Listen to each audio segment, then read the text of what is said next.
Bienvenidos, soy Daniel Castro y esto es RSM Way, un podcast de RSM Uruguay que tiene como objetivo acercarte los mejores insights de contabilidad, impuestos, auditoría y consultoría para ayudarte a tomar decisiones de negocios seguras sobre el futuro y así avanzar con confianza.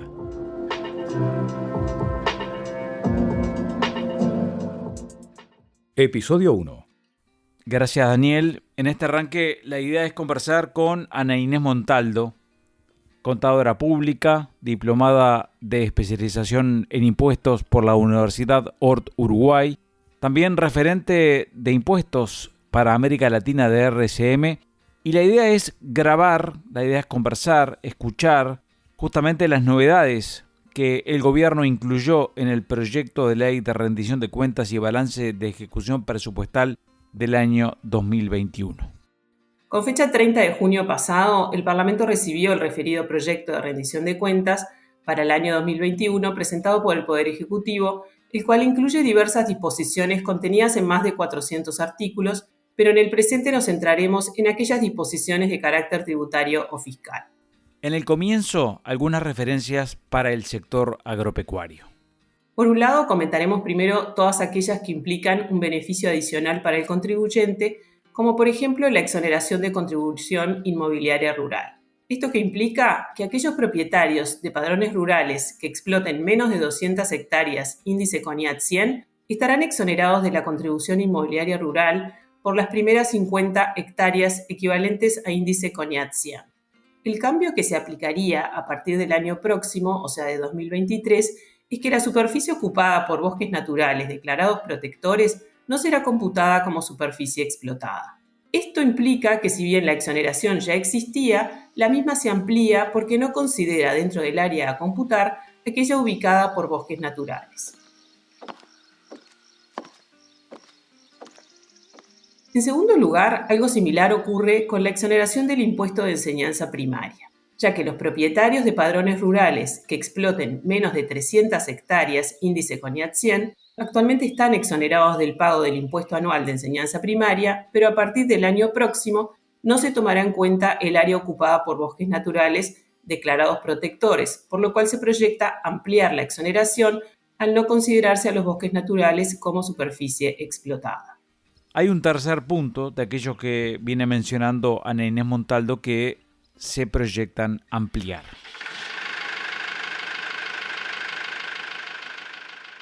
Se proyecta modificar la devolución del impuesto al valor agregado en las adquisiciones de gasoil, ya que se aumenta el porcentaje de un 0,4 a un 0,7% para la devolución del IVA incluido en las compras de gasoil destinadas a la cría o engorde de ganado bovino y ovino. Este porcentaje se calcula sobre los ingresos por la venta de ganado ovino y bovino del último ejercicio fiscal.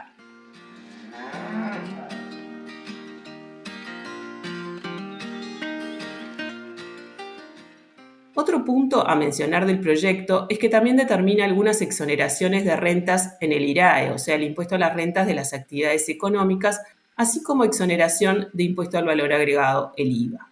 Esto aplica para los contribuyentes del aporte social único de personas privadas de libertad, además de los contribuyentes del régimen de monotributo y monotributo social MIDES ya existentes. Hasta aquí se mencionan los cambios relativos a la ampliación de beneficios ya existentes. Continuamos con el mercado de valores, por el cual se proyecta diferenciar las tasas del impuesto a la renta de las personas físicas y del impuesto a la renta de los no residentes para determinadas colocaciones de forma de incentivar las inversiones de las personas en valores que se operan en nuestro país. Por ejemplo, en el caso del impuesto a la renta de la persona física, se proyecta modificar las tasas de las colocaciones financieras ampliando la cantidad de categorías, diferenciándose si son intereses de depósitos u obligaciones y otros títulos de deuda según la moneda de la inversión y los plazos de la colocación.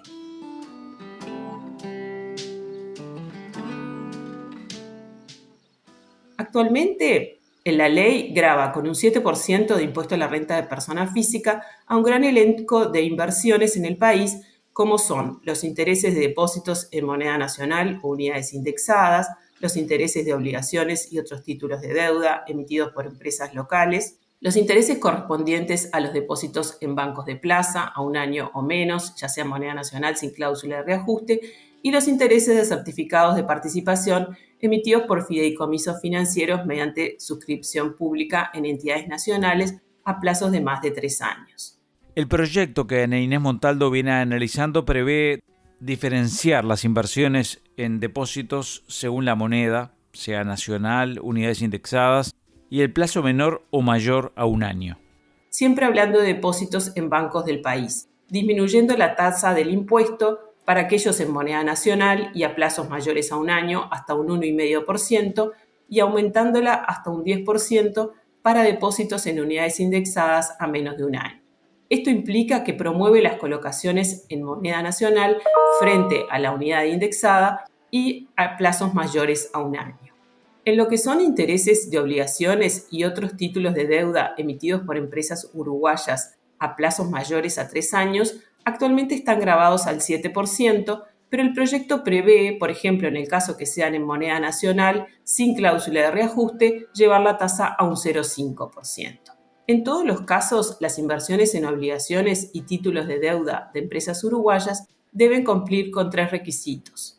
Por un lado, que sean realizados mediante suscripción o oferta pública, que tengan cotización bursátil en empresas nacionales y que el emisor se obligue, cuando el proceso de adjudicación no sea la licitación y exista un exceso de demanda sobre el total de la emisión, una vez contempladas las preferencias admitidas por la reglamentación, adjudicarla a prorrata de las solicitudes efectuadas. ¿Y en el caso de las colocaciones en moneda extranjera? La tasa del impuesto la lleva a un 12%, independientemente que el plazo sea menor a un año y hasta 3 años, que corresponde a la tasa máxima actual. En general, como vemos, el objetivo de este tipo de inversiones en obligaciones y otros títulos de deuda es promover que sean en moneda nacional a plazos mayores a un año y hasta 3 años, que sean sin cláusula de reajustes y en estos casos la tasa baja a un 2,5%. Sucede algo similar con las tasas de los intereses de los certificados de participación emitidos por fideicomisos financieros, ya que si son en moneda nacional sin cláusula de reajuste de empresas locales que cotizan en bolsa y a plazos mayores a 3 años, la tasa baja hasta un 0,5%.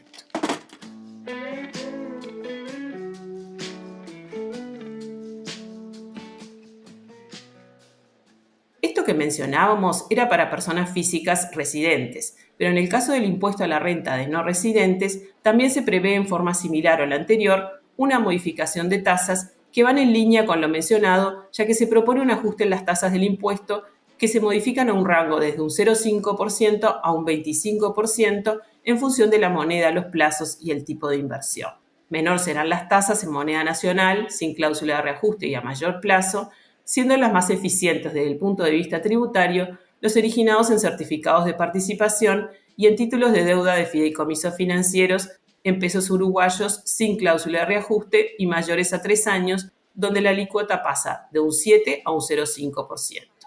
Si los mismos instrumentos son en unidades indexadas, la tasa pasa del 7 al 5 y en moneda extranjera la tasa se mantiene al 12. Como forma de resumir, las tasas más altas se dan en inversiones en moneda extranjera y por plazos cortos.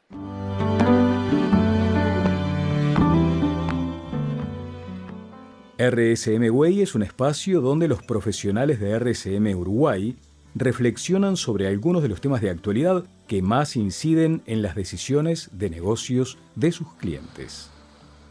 RSM. Pensar en tu negocio es parte del nuestro.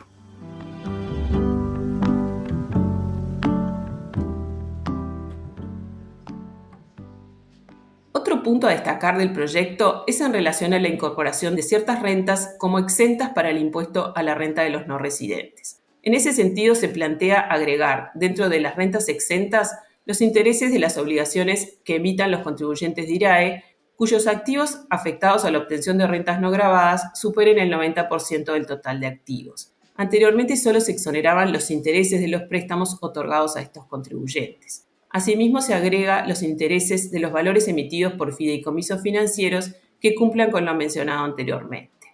Se abre también un espacio para analizar el impuesto al patrimonio para su liquidación.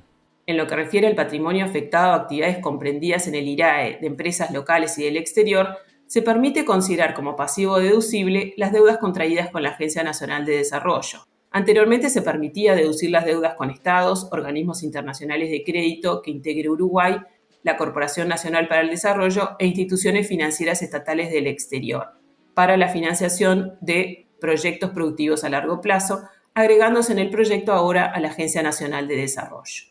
¿Y en relación concretamente al sector agropecuario?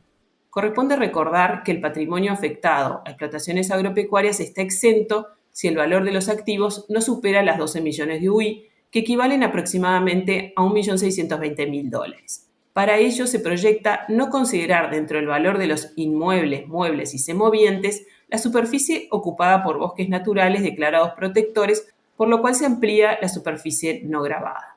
Hay más temas en este proyecto que no están directamente vinculados a impuestos.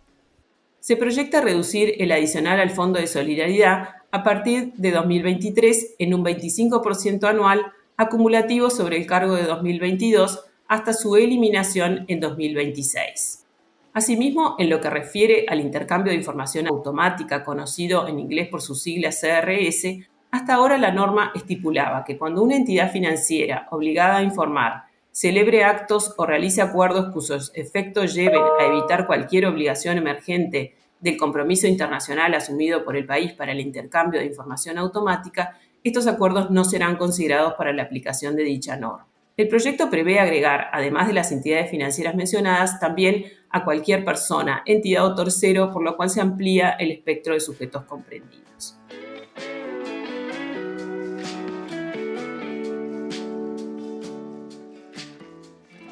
Para finalizar, en relación a las donaciones en el IRAE, se plantea modificar el monto máximo destinado a la ejecución de proyectos por donaciones que las empresas contribuyentes de IRAE realicen a las entidades listadas en la ley como beneficiarias. Anteriormente, el monto máximo se encontraba en aproximadamente 533 millones y se proyecta fijarlo en 550 millones de pesos, siempre a valores de 2020, por lo cual el mismo podrá ser ajustado anualmente por la variación de la UI.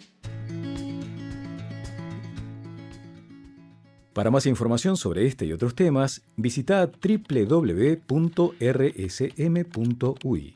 No te olvides de suscribirte a RSM Way para recibir notificaciones sobre próximos episodios donde abordaremos temas muy interesantes, tales como automatización, gestión humana y otros asuntos que ocupan a empresarios.